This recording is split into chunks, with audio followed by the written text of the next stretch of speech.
Hey guys, welcome back to the channel. Today I'm going to be talking about this indicator for Bitcoin on the long term that might potentially suggest we might be approaching some sort of bottom from a long-term price standpoint. So if you're new to the channel and you want to show some support, please do leave a like and subscribe. So this indicator is the 200-week simple moving average heat map.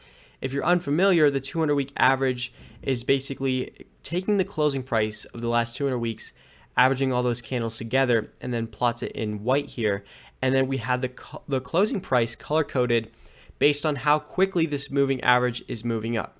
So we can see some pretty obvious times in Bitcoin's history where this moving average has gone through very, very quick increases, right? We had basically this rate of change in November and December of 2017 at a very high value with respect to some of these values back in the bear markets. And if I just generally take an angle here, we can see how this angle was around 56 degrees. So we were moving up at this extremely quick pace on the 200-week average. And then in the bear market, we can see this angle was around 8 or 9 degrees or so. So obviously a big difference between this market cycle high and then the bear market low, where the 200-week average was expanding at this really fast pace, and then it sloped off a little bit, rounded off, and then it started to, move at an angle still increasing, but at a much less degree. So we saw the similar thing in this cycle, right? We had this angle of the 200-week moving average moving up at around 34 degrees or so, obviously less than the prior cycle, considering how we didn't really get a blow off top.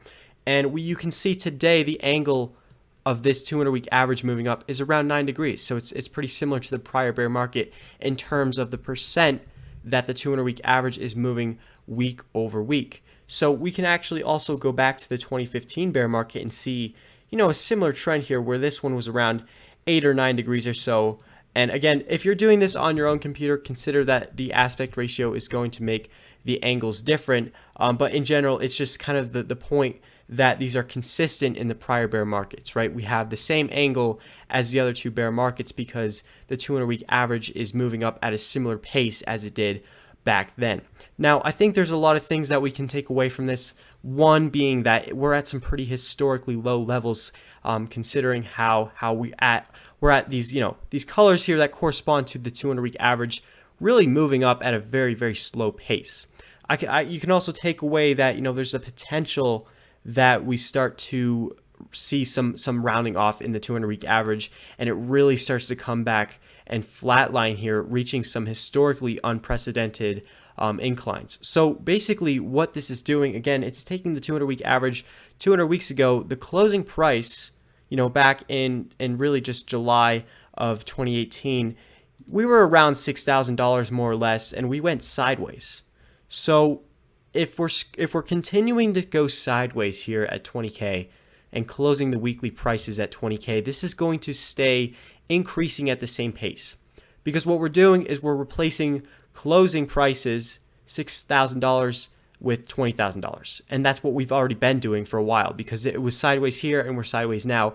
So my point is this angle isn't going to decline if we continue to consolidate here at 20K.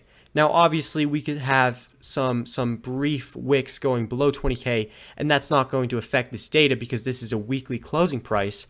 But in general, I do expect, from a weekly closing price perspective, we're at this historically low level with this incline being only 9 degrees. And it just, in general, to me, there's a lot of indicators I've been talking about on my channel going over long-term stuff, weekly moving averages, weekly indicators, and really they all have some sort of confluence, which is that we're at some levels that are similar in price action to prior bear market bottoms.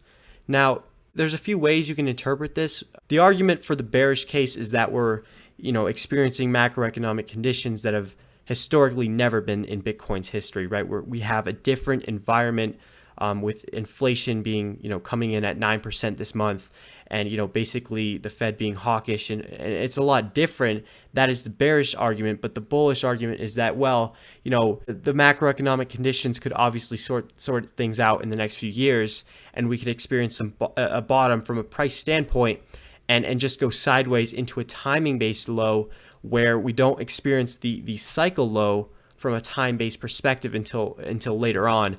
but we do have a low as far as USD goes. So I think there's a few arguments to be made, and in general, I do think that we're at some historically low levels.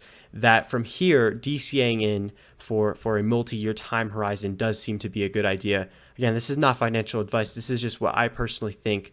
Feel free to form your own opinions and leave those in the comments below. But to me, I do think we're at some historically low levels, and I don't see why going into 2 to 3 years from now, this would be considered a bad accumulation price. So that's the end of this analysis here on the 200-week average heat map. I hope you guys did enjoy. If you have any comments, suggestions, or feedback, please do leave those below. And as always, I will see you in the next one.